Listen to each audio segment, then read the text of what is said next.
Hola, empezamos la clase 5 del tema de metabolismo y hoy vamos a ver la fosforilación oxidativa.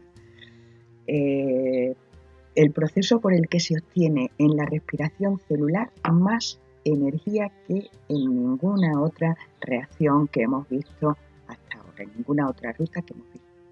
Lo que vamos a ver es entender cómo.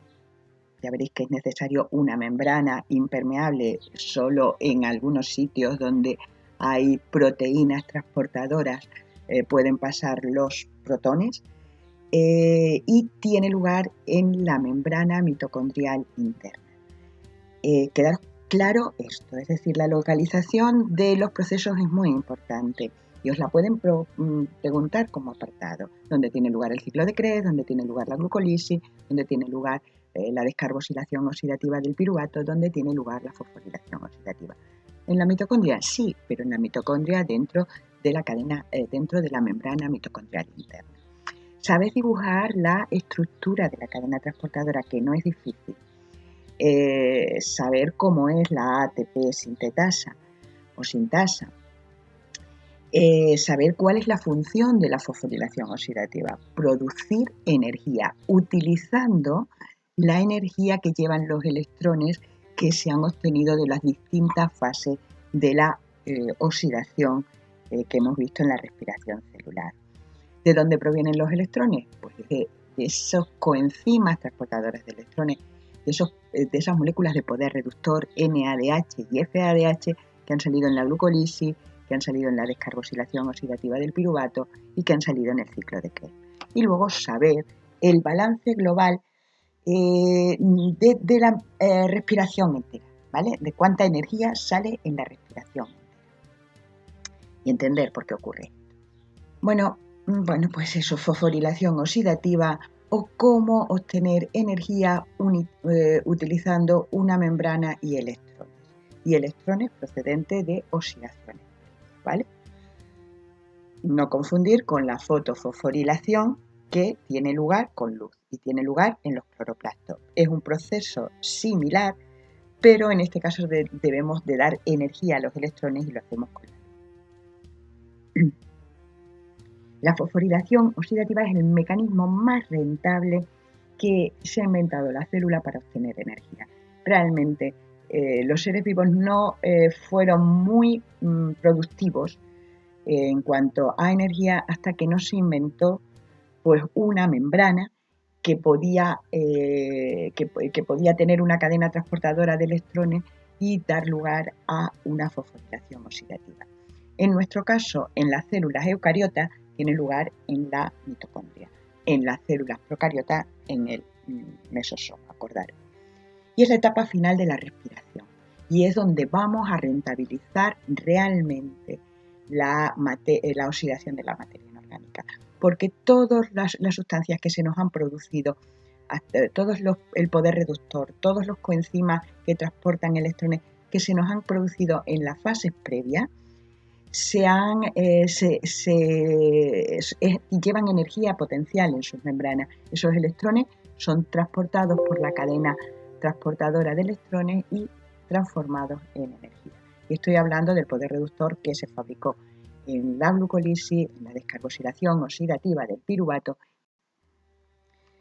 Bueno, como os he dicho, este mecanismo lo que hace es crear un transporte de electrones. Esos electrones son cedidos, los tengo puestos ahí por el NADH y por el FADH, también por el poder reductor, por los coenzimas que transportan electrones. Ese transporte de electrones va a crear un gradiente de protones, va a bombear en contra de gradiente los protones y los va a juntar, en este caso, en el espacio intermembranoso, entre las dos membranas de la mitocondria. Y eso hace que se cree un gradiente, una acumulación de protones ahí que tiene que salir por algún lado y se abre la espita de la ATP sintetasa, por donde pueden pasar a favor de gradiente esa acumulación de protones y se va a utilizar para fabricar ATP, para pegar un fosfato al ADP y transformarlo en ATP. Bueno, ¿de dónde proceden esos electrones? Ya os lo he comentado. De la glucólisis.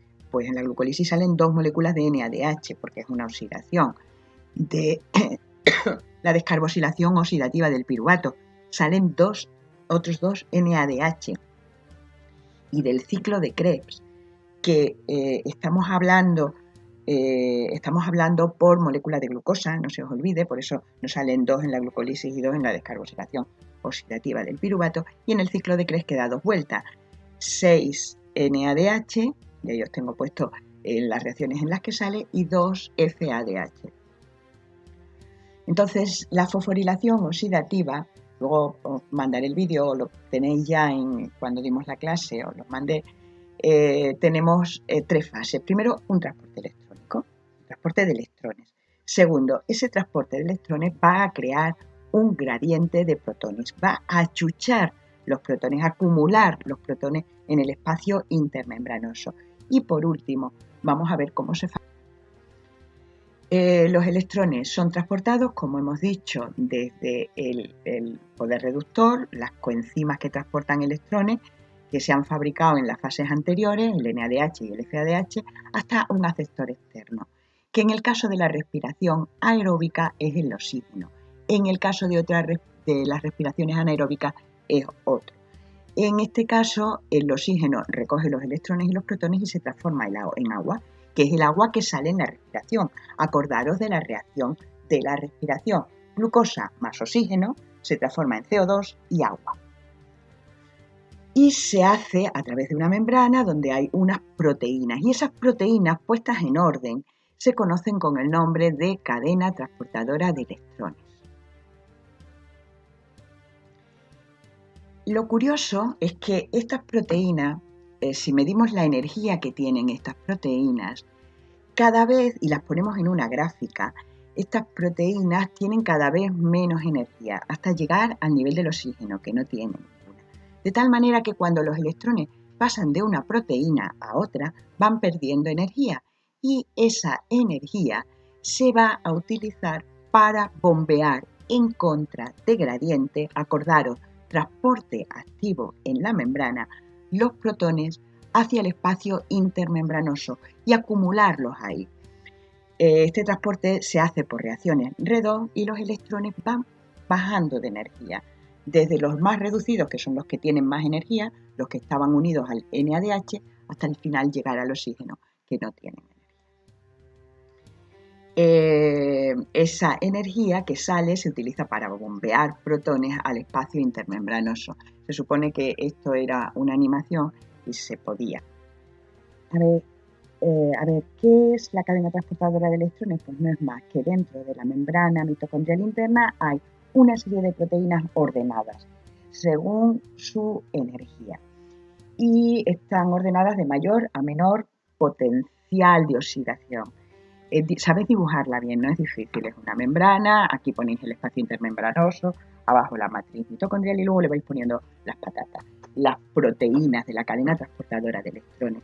Quedaros con complejo 1, que ya sabéis que se llama NA deshidrogenasa, complejo 2 la ubiquinona, que aquí no lo tengo puesto, perdón, la ubiquinona, la succinato deshidrogenasa, que ya sabéis que es una proteína del ciclo de Krebs, una enzima del ciclo de Krebs. La ubiquinona, después el complejo 3, porque la succinato deshidrogenasa sería el complejo 2, aquí está mal, en la siguiente diapositiva está bien, el citocromo y el complejo 4, ¿vale? Esa sería la cadena transportadora de electrones. No está completo todas las proteínas porque nos faltan las ATP sintéticas. ¿Qué es lo que ocurre? Una vez que la tenemos dibujado, tenemos que ir diciendo qué es lo que ocurre. Lo que ocurre primero es que el NADH, procedente, ya sabéis, de la glucólisis, de la descarboxilación oxidativa del piruvato y del ciclo de Krebs, se cede los electrones al primer complejo, al complejo 1. Y de ahí, bueno, pues se libera NADH para volver a utilizarse en las reacciones en las que hace falta. Si no, se pararía la respiración celular. Por eso hace falta que al final haya oxígeno. Si no, no puede darse este proceso. No hay quien recoja los electrones. Y no se produciría, no se reciclaría el NADH y se pararía toda la respiración celular. Los electrones son transportados a al complejo del complejo 1 al complejo 2, a la ubiquinona. Estos electrones, este transporte hace que los electrones pierdan energía, y esa energía se va a utilizar para bombear protones al espacio intermembranoso. Ahora, en este proceso, acordaros, en los procesos anteriores, en el ciclo de Krebs también se producía FADH. El problema es que el FADH no cede los electrones al complejo 1, sino que lo cede al complejo 2. Acordaros, la succinato deshidrogenasa, que es donde se produce el FADH. Entonces lo cede un poco más tarde, un poco después de este complejo 1, un poco después de este primer bombeo de protones. La ubiquinona recoge los electrones del FADH. Ahora lo cede al complejo 2, perdón, al complejo 3, que está mal, pero bueno. El complejo 3 lo cede al citocromo, ¿vale? En este proceso se libera energía, y esa energía se va a utilizar para nuevamente bombear protones, achuchar los protones al espacio intermembranoso en contra de gradiente. Lo pasa al complejo 4, acordaros, está mal ahí, pero vosotros ponedlo bien y lo tenéis en los apuntes bien. Y el complejo 4 lo cede al oxígeno y lo transforma en agua. En ese proceso se libera energía y se bombean también protones al espacio interno. Bueno, ahí lo tenéis dibujado. Nuevamente están mal dibujados los complejos. Ponerle 1, falta ahí el complejo 2, el complejo 3. Lo tenéis bien en los apuntes, lo siento. Veis cómo ese paso de electrones va a ir haciendo que se provoque un gradiente de protones en el espacio interno. Bueno, pues ya hemos visto el transporte electrónico, ya hemos visto cómo se va a fabricar, cómo se va a producir el transporte electrónico. Vamos a continuación a ver cómo se forma el gradiente, que lo hemos visto a la vez. Es decir, este transporte aquí están bien puestos, ¿vale? El nombre de los compuestos. Este transporte va a provocar que se achuchen, que se acumulen los protones en el espacio intermembranoso. Y como la membrana es impermeable, la membrana mitocondrial interna es impermeable, solo pueden pasar los protones por determinados sitios, se va a crear un gradiente electroquímico de protones. Muchos protones en el espacio intermembranoso, pocos protones en la matriz. Eso se llama fuerza protón motriz y en realidad es energía potencial, ¿vale? Ya se nos ha creado el gradiente. Ahora veis que entra ahí una nueva proteína, una proteína con forma de chupachú, nuestras partículas F, Fernández Morán o ATP sintetasa, que realmente es el paso, el canal, el agujerillo por donde solo pueden pasar a favor de gradiente los protones, que tienen muchas ganas de salir de ahí porque están muy apretados, hay muchas cargas positivas ahí. Entonces van a ir pasando los protones y con la fuerza que es con la que van a pasar se va a pegar un fosfato al ADP y ATP, ¿vale? Esa molécula, acordaros que era la ATP sintetasa, que tenía dos componentes, un componente F0, que era el canal por donde pasaban los electrones, y luego un componente F1, que era una acumulación de proteínas que hace que al pasar, que cuando pasan los electrones va girando sobre sí misma, y ese giro va a hacer que sea capaz de sintetizar el ATP. Os puse el vídeo, no os lo puedo poner ahora, lo veis en la presentación, no sé si os lo voy a poner aparte para que veáis cómo funciona, es como un pequeño, ¿vale? Bueno, pues así es como se produce el ATP. Hoy se sabe, vamos a aprender no solo lo que se sabía tradicionalmente, aunque ahora se está cambiando en los libros, pero por cada 2 electrones que cede el NADH se producen 3 ATP. Hoy se sabe que es menos, ¿vale? Pero bien, os lo expliqué en los apuntes, pero vosotros no os liéis porque en selectividad os van a pedir esto, ¿vale? Y por cada FADH2 se producen 2 ATP, ¿vale? ¿Por qué? Pues porque si os dais cuenta, el FADH cede los electrones una vez que se ha pasado el primer punto de bombeo, es decir, va a producir menos gradiente de protones y por lo tanto se produce menos ATP. En estas cuentas, pues luego podemos hacer el balance energético de la respiración global, no del ciclo de Krebs. Vamos a pensar, vamos a ver cuánta energía se produce en la respiración entre una molécula de glucosa. Ahí tenéis la máquina a la izquierda. En la glucólisis, por cada molécula de glucosa, acordaros que se producían 2 ATP. En realidad se producían 4, pero como en la fase preparatoria se gastaban 2, se producen 2 ATP netos. En el ciclo de Krebs, por cada molécula de glucosa, acordaros que daba 2 vueltas y se producían 2 GTP, que es lo mismo que ATP. Y por último, en la cadena transportadora de electrones, teniendo en cuenta todo esto que os he comentado, de que por cada NADH se producen 3 ATP y por cada FADH se producen 2 ATP, aunque nosotros sabemos que es menos, en total son 32 ATP. Pues si hacemos cuenta, 38 ATP en total es el balance energético de la respiración celular. Por eso cuando lo ponemos el balance energético total, decimos una molécula de glucosa, C6H12O6, en presencia de 6 moléculas de oxígeno dentro de la mitocondria y la célula, va a dar lugar a 6 moléculas de CO2 más 6 moléculas de agua más 38 moléculas de ATP. ¿Vale? En el otro lado tenemos que poner 38 ADP más 38 fosfatos para que nos den los 38 ATP. Bueno, pues vamos a ver el rendimiento energético de toda la respiración, teniendo en cuenta la cadena transportadora de electrones, teniendo en cuenta que todo el NADH y el FADH que nos hemos fabricado en las oxidaciones anteriores son energía potencial y que cada NADH, que transporta, ya sabéis, 2 electrones, va a permitir obtener 3 ATPs, ya veréis que no en todos los casos, y por cada 2 electrones cedidos por el FADH2 se obtienen 2 ATPs en la cadena transportadora de electrones.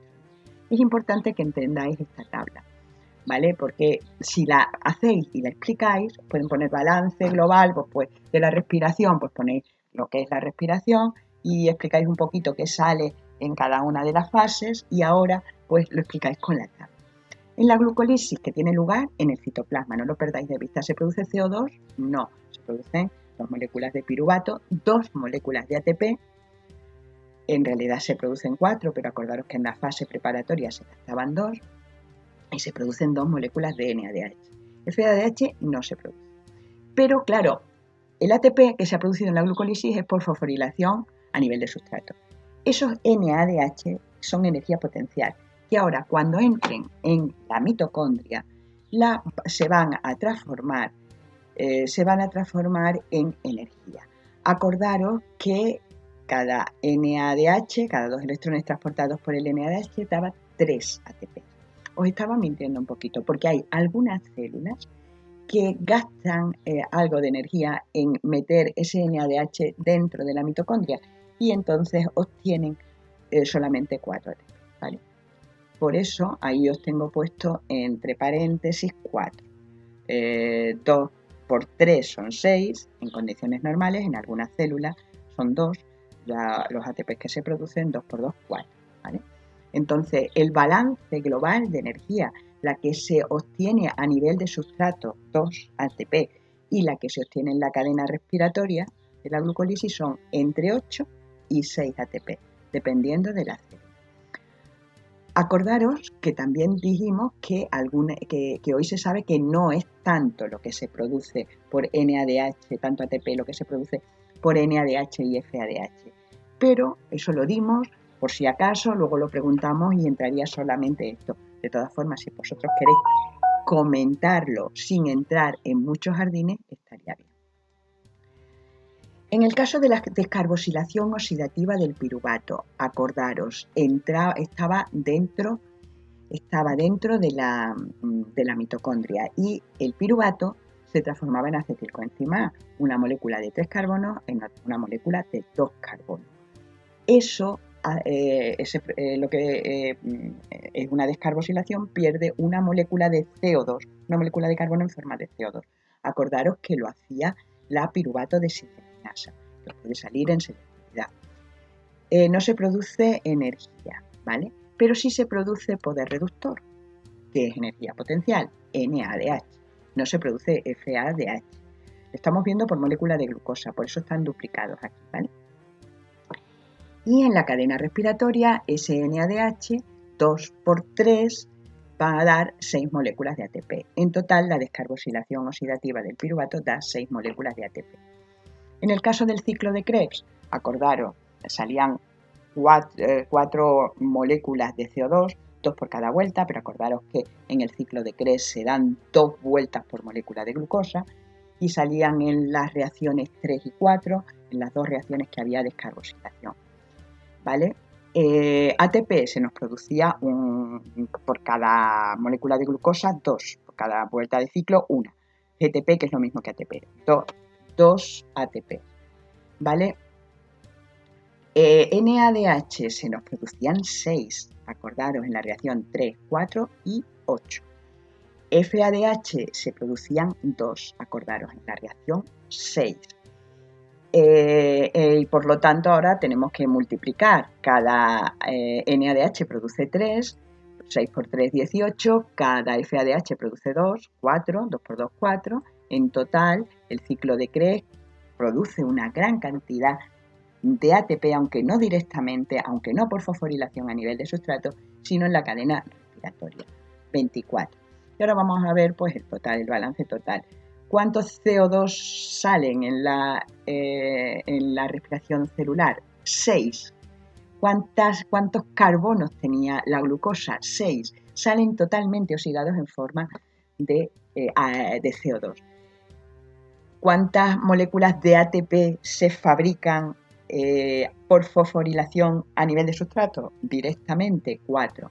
¿Cuántos NADH se producen en total? 10. ¿Vale?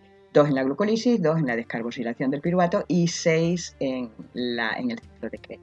¿Cuántos FADH? 2 en la cadena respiratoria. En total pueden ser 34 o 32. Haced la suma. Y en total, sumando lo que sale en la cadena respiratoria, que es la mayoría, y los 4 por fosforilación a nivel de sustrato que se nos han producido en la glucólisis y en el ciclo de Krebs, nos salen de 38 a 36.